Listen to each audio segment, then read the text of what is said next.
Many years ago, when I was much younger, I didn't have any financial education, no financial literacy. And that was the reason why I started this YouTube channel to make sure that we get the word out there and really starting the education from a very qualified source.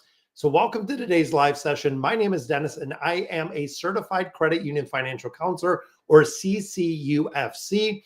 Want to answer your questions about credit, debit, budgeting. We can even go into finance, building financial resilience, education, literacy. So let's go ahead and jump into some of the top questions that I see when I do the financial counseling. Now, of course, the big one that we see right off the bat is what do we actually do? So, what is a certified credit union financial counselor? You have to go through some training there. It's pretty expensive to get certified. And that is the big thing. So, certified credit union financial counselor, we have programs that we have to take. We have reiteration programs. We also have a multitude of tests over a couple days for the material to make sure we understand exactly what we're presenting. So I help members understand financial situations. We build budgets, we manage budgets, we set goals, looking at buying a home, looking at those really big core goals that people do have, as well as improving your credit. It's kind of like a personal financial coach, but it is without the cost. Now, if you're familiar with credit unions are very similar to banks as a financial institution, but credit unions in general are not for profit. That is the biggest reason why we have more competitive rates, why we offer higher rates on CDs and savings, and why we offer programs like this that are absolutely free to individuals is because of the nonprofit status that credit unions possess. And there is no cost. When you look at YouTube, I'm not trying to sell you anything. We're not here other than AdSense revenue is the only thing that's generated. Everything we do here actually goes into an investment account to turn and burn it into more as a side income. So then we get in, what are some of the other questions? What are the biggest mistakes that I see that people do with budgeting? Now, when it comes to budgeting, I do this on a regular basis. I actually have a lot of people that I do this on a very regular basis. I have some that see me every week or two, some that come every month or two, or we sit down, we really knock out a good budget, and they're kind of up and running from there. But the biggest mistake that I see is underestimating the variable expenses. When it comes to budgeting, it is incredibly easy to go through and say, this is my car payment, this is my auto insurance, this is my cell phone bill, my mortgage payment, whatever it is. Fixed expenses are incredibly easy when you budget, and even rolling those over kind of month to month, it is very set. It is very concrete. You know exactly what that budget is going to look like. But when it comes to variable expenses, almost probably, I would say 90% of the individuals that I sit down with to do financial counseling underestimate how much they're spending on food, gas, entertainment, and mainly it's food. When we start looking at shopping at the grocery store, but when you also include if you're getting DoorDash, if you're getting takeout, if you're going to restaurants, it is something that you really need to track the variable expenses if you want a budget to work. Now, right off the bat, when you talk about budgeting, when you talk about savings plans, people hate to hear the word. They don't like it. It seems like it's a lot of work. And honestly, the first time it is going to be a little bit of work. But then you'll notice once you do a budget, really 2, 3, 4 months, once you start getting into doing a budget, it takes you about an hour once a month to kind of reconcile everything, just like we used to do years ago with a checkbook. It makes it incredibly easy. Now, budget is not just a plan, it's a behavior tracker. It gives the abilities. And I always go back to the variance of really the 3 buckets. Is the first one, you have your income. The second one, you have all of your expenses. And the third one, the third bucket is if there is anything left after that equation. Hopefully it's in positive. Hopefully you're living in really below your means. That is what we use to repay debt, to repay that student loan, to eliminate credit cards, to build the emergency fund, to go in there and start investing, putting money into 401ks and IRAs and HSA accounts, really getting on the other side of just living paycheck to paycheck and trying to break that cycle. I see individuals that are making $30,000 a year that are paycheck to paycheck. I see individuals that are at $150,000 a year that are living paycheck to paycheck, which it doesn't really matter how much money you're making. It is about how much money that you're keeping. Without monitoring and knowing exactly where the expenses are come from, it's very easy to overspend on things. And a lot of the impulse purchases I see as well is one of the huge questions that I get. Now, another one that we really focus on, especially if you have someone that is younger, that is new, or someone who has been down a really bad situation, is how do I start fixing my credit? Now, of course, we deal with annualcreditreport.com. This, you can get a free report. And I believe at this point that it's every month you can get a free report. It used to be annually that you could actually get this report at annualcreditreport.com. I believe now it has moved to monthly. This will not give you a score for your credit report, but you can look at the credit report in its entirety and make sure everything is correct. I see stuff on credit reports that shouldn't be there. I see a lot of errors that are driving people's scores down, making sure everything is on there. And once the accuracy is checked, once everything is good, then you look at paying at least the minimum. For a lot of people, they might double up or add some additional payment on debt without paying the minimums of everything. To maintain and really build the credit history, when you start thinking bigger picture credit score, 35% of your entire score is your payment history. If you miss one of those payments, it roughly takes about 18 to 24 months to recuperate from one single missed payment, even if it's just the minimum. I see credit cards that might have a couple hundred, even maybe a couple $1,000 balance that have a 50, 75, maybe minimum payment. People are not making the minimum payment and wrecking the credit score. And of course, not taking out new debt. I see a lot of people who are doing the zero balance transfer offers that are literally just shuffling money instead of paying down debt because the spending is out of control, because they don't have that budget in place to really go through and create the steps and have the really guidance that people need to make sure that a budget is concrete, make sure that it is sound, make sure that you're starting to build up that emergency fund. How are we paying off debt? When I do loans for individuals and I ask that question and I bring that one up, how do you plan to repay the debt? Most people, it is deer in the headlights. There's nothing to say. They have no idea, or they never even thought about it. The same is also true when it comes to what kind of payment can you afford? So if you're looking to get an auto loan, if you're looking to get a mortgage, if you're looking to get really taking out any debt at all, they want to know what the payment is. They don't come in with the budget. They don't come in with the idea of knowing exactly what they can afford within that budget and what's going to work without them going into debt. So I go through, we do a lot of credit rehab. We do a lot of really budgeting and breaking it down, going through step by step, and then really doing a check-in once a month. When they come back in, being able to go over checking the credit, seeing exactly what we're focusing on, what we're paying down, and also looking at the budget. Where are we maintaining, or where can we cut out? Because you really only have two options when it comes to budgeting. Number one, you can earn more income. Having a side hustle, having something else, you can always earn more income if you're putting in more hours. If you have a second job, more income, of course, gonna help pay off debt. As long as the debt is getting paid off, or it is just eliminating things within the debt or eliminating things within the budget that are the expendables, that are the variable expenses, being able to cut down on food or gas or anything of that nature to make it a little bit cheaper to pay off and eliminate the debt. So another question that I get, and this is one that we get all of the time, how should we pay off the debt? What exactly should it look like? Should you look at the smallest debt? Should you look at the high interest? This and both strategies in here do work incredibly well, but it is going to make a big difference on the individual. This is where, again, when it comes to the financial counseling piece, sitting down and knowing and understanding the behaviors of yourself. It is a time to really reflect. It is a time to think, how do you spend money? How do you track money? How does it look from your perspective? Do you have that emergency fund? Because of course, the two big strategies, debt snowball, absolutely all day with Dave Ramsey. Absolutely love it. This is paying off your smallest debt first. Great for motivation, great for moving the needle. You actually take your smallest debt, list it first, all the way down to your largest debt. So if your smallest debt is $500 and your largest debt is $5,000, you are going to put every single penny that you have towards that $500 debt. Once that is eliminated, you are going to just move that rolling payment kind of down to the next debts. And of course, during this time, to not ruin your credit score, you are going to make the minimum payment on all of the debts. Again, everything over that minimum payment is going to go to that first debt and eliminating the smallest first. This is highly effective, great motivational. When you start seeing one debt, two debts, three debts being eliminated and not having to make that monthly payment, for a lot of people, this is catching. This is the motivation.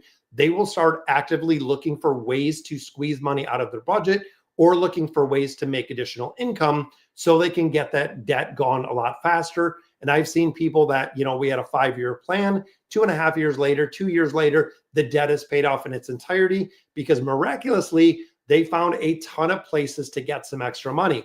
Now, my personal favorite and the one that I use to pay off my debt in the entirety is the avalanche method.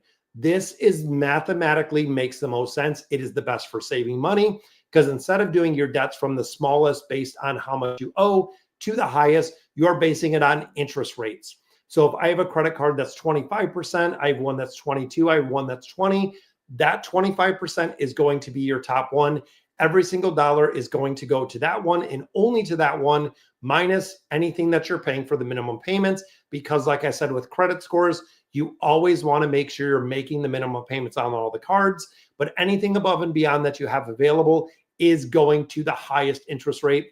Me personally, this is the one that I focus on. But again, knowing the debt cycle, knowing what people are doing is if the budget is not in place, they're going to go right back to borrowing. And that is something that I see all of the time is if you do not have something in place that is going to really either focus on paying off the debt or eliminating some debt kind of little by little, they will go back to borrowing if there is no emergency fund. The emergency fund is your backup. The emergency fund is what is really going to break that paycheck to paycheck cycle, and being able to have money set aside for those essential expenses if they do come up versus relying on credit cards or borrowing when it comes to actually being able to cover those expenses. And when we think about budgeting, we cannot do anything without talking about the emergency fund and how much should you have.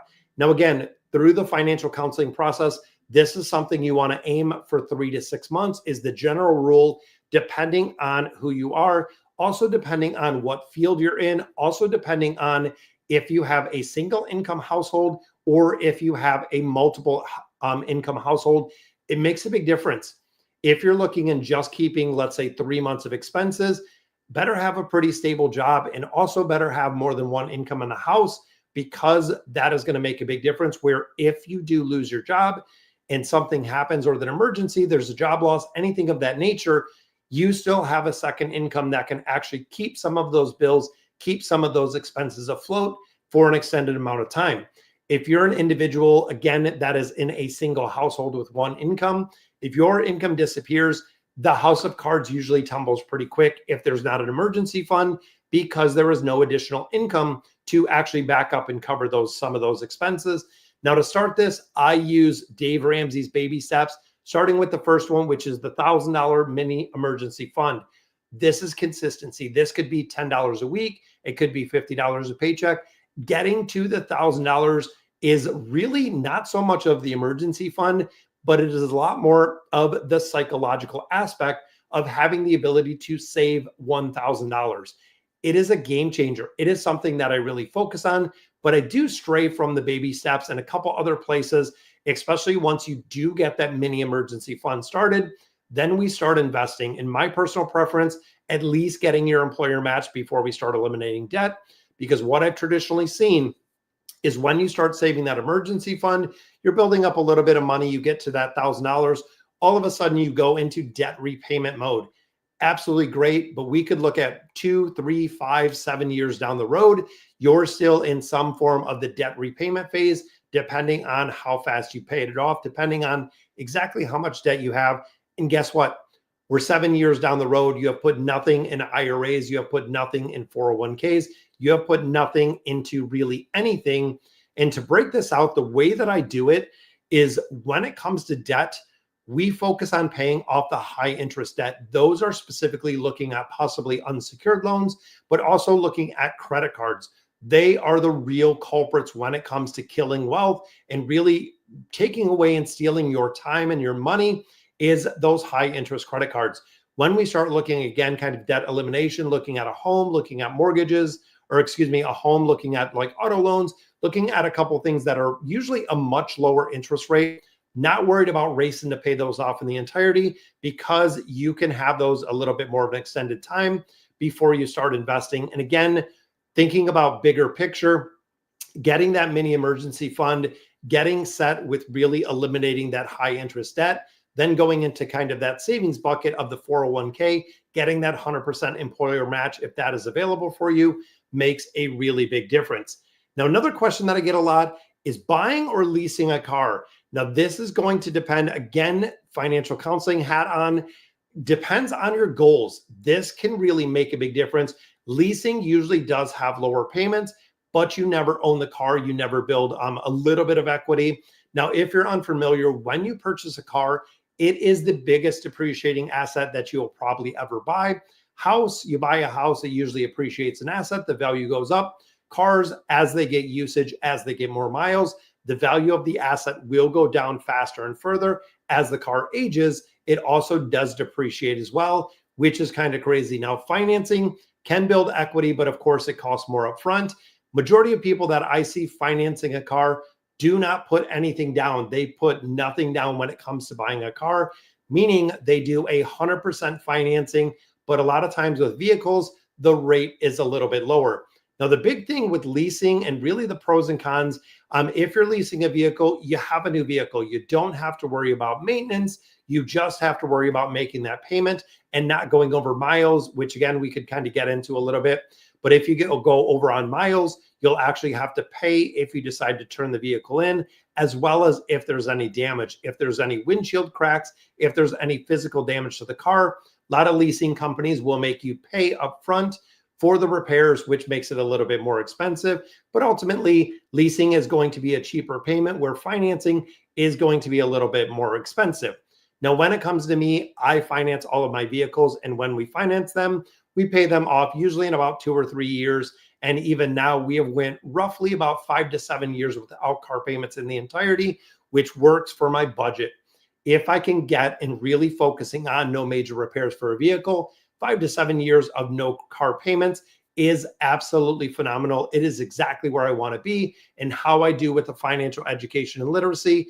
And again, if I was much younger, I wish I knew this years and years ago when I used to lease vehicles, when we had a whole different situation without the financial education that we do have today. So then I always get the question when it comes to budgeting, what should I do if I'm behind on multiple bills? This is something that I see a lot of times when they come for help or when they come to the financial counseling aspect, they are already behind. I have seen people that are already in collections. I have also dealt with and worked with people that were already in bankruptcy situations, that were already talking to lawyers, that were already starting the bankruptcy process. So what do we look at if you're behind on a multitude of bills? The credit at this point usually is already damaged, but we prioritize anything in thinking of like Maslow and the hierarchy of needs, anything that is survival, anything that is an absolute priority, looking at rent, looking at utilities, looking at food, transportation. These are the big things you want to focus on if you're behind.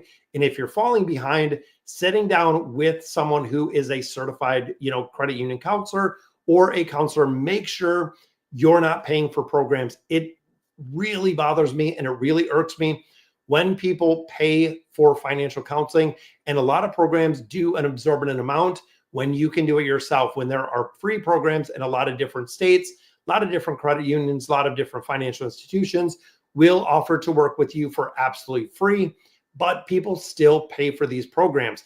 I went through with individuals, we have contacted creditors, we have looked at hardship programs, we have gotten grants or loans from the state or from the county or from the city, which is kind of crazy. Most places, including your creditors, will work with you, whether it is setting up a payment plan of $20 a week, if it's, settling for less than what the debt was owed.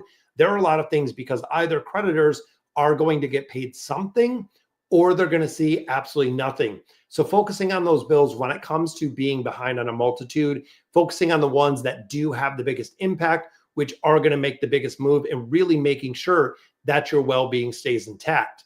Now, when it comes to student loans, this is another one which I feel is just an absolute pandemic. When it comes to the amount and the exorbitant amount that student loan or students are borrowing and then have to repay with interest over a 10, 15, 20, even 30. I've seen 30 years of student loans that were north of $250,000, which is kind of crazy. Yes, we've reviewed the federal loan options. We went over, looking at and applying for income-based repayments, forgiveness programs, debt consolidation, or student loan consolidation. There are a lot of different plans that are offered for the government. And we know right now, President Donald Trump has required a lot of student loans to be repaid. A lot of people started making payments on there, even though they cannot afford them, meaning their income might be a lot lower than what they're paying. Check out the programs, look at the programs. There are a lot of things out there. If you're struggling overall with student loans, there is a lot of government programs out there. There is a lot of assistance that you can do with student loans to make sure that you're not falling behind, because even with student loans, it can absolutely tank your credit if you're not making those student loan payments, because like we said, making and maintaining that payment history is the biggest part of your credit score. Now, when it comes to your credit score, how often should you check it? My opinion, once a month, especially when you're rebuilding, when you're starting to move the needle, when you're starting to see the score increase. This is an absolute point where you want to check it.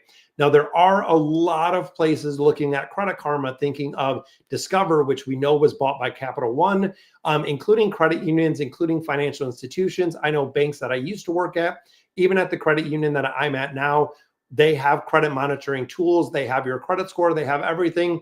Doesn't hurt to check it as long as you're not doing a hard inquiry, but it also tracks everything, where if there's an inquiry, it sends me an alert, says there's an inquiry on my credit. Is this me? Do I need to dispute it? Is it fraud? Monitoring your credit is just as important as building your credit, because if something should change or something fraudulent should happen, you need to know about it. Now, a lot of these services, like I said, are absolutely free. You can sign up through different places. They give you offers. There's different things that can help your score that they're trying to sell you. But ultimately, it is up to you to maintain that credit score. And it is also up to you to check on that credit score and make sure that it is maintained very, very well. Now, when you look at a credit score itself, the better the score, the more likely you're going to get approved, but also the less you're going to pay in interest. This is a huge part. When you think of paying more for everything in your entire life, it can be exponentially more expensive than having a good credit score, maintaining a good credit score, and getting approved and getting a much lower interest rate. You can almost use it as a motivational tool, knowing exactly where your score is and always trying to aim a little bit higher and increasing that score. And the final question that I'm going to leave you with today, guys, is what is the best way to start investing on a tight budget? This is another one when it comes to budgeting, when it comes to investing. I have individuals that come in and talk to me, and it really does, it hurts sometimes when I see someone who's 18, 19, 20, 21, that has never heard of investing, that has never heard of, 401k plans, that have never heard of IRAs, that don't know and they are not aware of any of the investment vehicles and exactly how they work. So breaking down, and I have some links down below for M1 Finance. I have some links down below for Robinhood. Being able to set up a retirement account, and the younger you do this, the compounding interest that comes from investing is going to exponentially grow as you're going in there with small, very constant, very consistent contributions to retirement accounts. They will grow to multi-million-dollar accounts by the time you get to retirement.